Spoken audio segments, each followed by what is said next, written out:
ZEE5 ಇರುವಾಗ ನೀವು ನಿಮ್ಮ ನೆಚ್ಚಿನ ಶೋಗಳನ್ನ ಎಂದಿಗೂ ಮಿಸ್ ಮಾಡಿಕೊಳ್ಳುವುದಿಲ್ಲ. ಅದು ಸಂಪೂರ್ಣ ಉಚಿತವಾಗಿ. ಕಾರ್ತಿ, ಅಕ್ಕ ಸತ್ಯನ್ ಚೆನ್ನಾಗಿ ಬೈದು ಅವಳನ್ನ ಮನೆಯಿಂದ ಆಚೆ ಹಾಕ್ಬಿಟ್ಲು ಕಣೋ.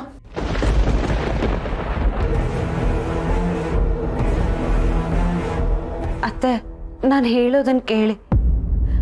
ಅದು ಅಲ್ಲೇನಾಯ್ತು? ನೋವಾಯ್ತಾ? ಆದರೆ ನನ್ನ ಮಗನಿಗೆ ಲಾಠಿಯಿಂದ ಹೊಡೆದಿದೆಯಲ್ಲ, ನನಗೆ ಹೇಗಾಗಿರ್ಬೇಡ. ಗಂಡ ಅನ್ನೋದನ್ನು ನೋಡದೆ ಹೊಡೆದಿದೆಯಲ್ಲ, ಇನ್ನು ಅವನಿಗೆ ಹೇಗಾಗಿರ್ಬೇಡ. ನೀನಲ್ಲಿ ಇಷ್ಟೊಂದು ಕ್ರೂರತ್ವ ಇದೆ ಅಂತ ನನಗೆ ಗೊತ್ತಾಗಿದ್ರೆ ಅಕ್ಕನಿಗಿಂತ ಮುಂಚೆ ನಾನು ನನ್ನ ಈ ಮನೆ ಆಚೆ ಕಳಿಸ್ತಿದ್ದೆ. ಇಷ್ಟೆಲ್ಲ ಆದ್ಮೇಲೆ ನಿನಗೆ ಈ ಮನೆಯಲ್ಲಿ ಜಾಗ ಇಲ್ಲ.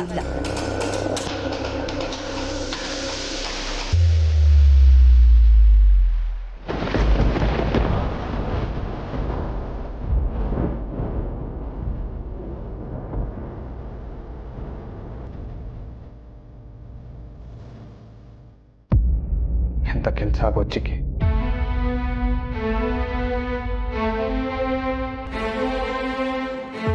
ಅವಳನ್ನ ಏನು ಎತ್ತ ಅಂತ ವಿಚಾರಿಸ್ದೆ ಮನೆಯಿಂದ ಹೊರಗಡೆ ಹಾಕೋದು ಎಷ್ಟು ನ್ಯಾಯ ಚಿಕ್ಕಿ?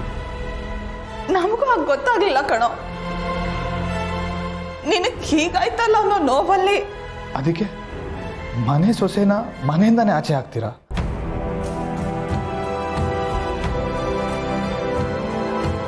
ಪಾಪ ಸತ್ಯ, ಅವಳಿಗಿಲ್ಲ ಆಗ್ತಾ ಇರೋ ಅವಮಾನ ಹಿಂಸೆ ಎಲ್ಲ ತಡ್ಕೊಂಡು ನನಗೋಸ್ಕರ ಈ ಕೇಸ್ ನಡೆಸ್ತಾ ಇದ್ದಾಳೆ.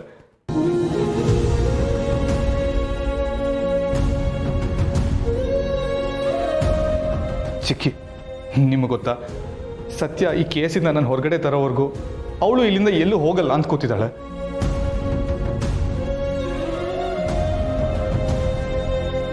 ನೀವು ನೋಡಿದ್ರೆ ಅವಳನ್ನೇ ಮನೆಯಿಂದ ಹೊರಗಡೆ ಹಾಕಿದ್ದೀನಿ ಅಂತ ಹೇಳ್ತಾ ಇದ್ದೀರಲ್ಲ, ಇದು ನ್ಯಾಯನಾ ಚಿಕ್ಕಿ?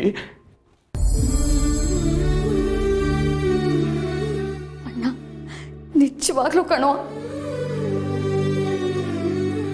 ದೊಡ್ಡಮ್ಮಂಗೆ ಈ ವಿಷಯ ಗೊತ್ತೇ ಇರಲಿಲ್ಲ. ಪುಟ್ಟಿ, ಇವಾಗ ಗೊತ್ತಾಯ್ತು ತಾನೇ?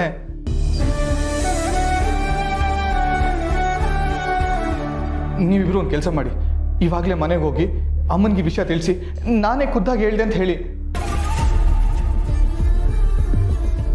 ಇದು ಹೀಗೆ ಮುಂದುವರೆದ್ರೆ ಅಮ್ಮನಿಗೆ ಸತ್ಯನ ಮೇಲಿರೋ ಕೋಪ ದ್ವೇಷ ಕನ್ವರ್ಟ್ ಆಗಿ ಇಡೀ ಮನೆ ನೆಮ್ಮದಿನೇ ಹಾಳಾಗುತ್ತೆ.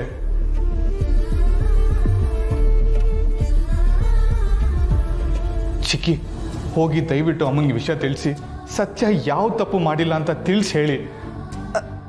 ಕಾರ್ತಿ, ಆದ್ರೆ ಅಕ್ಕ ಈಗಿರೋ ಪರಿಸ್ಥಿತಿಲಿ ನಾವ್ ಇದನ್ನೆಲ್ಲ ಹೇಳಿದ್ರು ಅವಳು ಕೇಳಿಸ್ಕೊಳ್ಳೋದಿಲ್ಲ ಕಣೋ. ಪ್ಲೀಸ್ ಚಿಕ್ಕಿ, ಟ್ರೈ ಮಾಡಿ.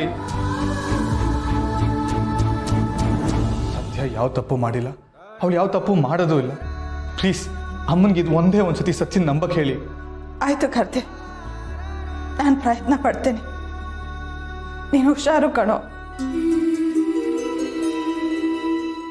ZEE5 ಆಪ್ ಡೌನ್ಲೋಡ್ ಮಾಡಿ ಎಲ್ಲಾ ಸಂಚಿಕೆಗಳನ್ನು ಸಂಪೂರ್ಣ ಉಚಿತವಾಗಿ ನೋಡಿ.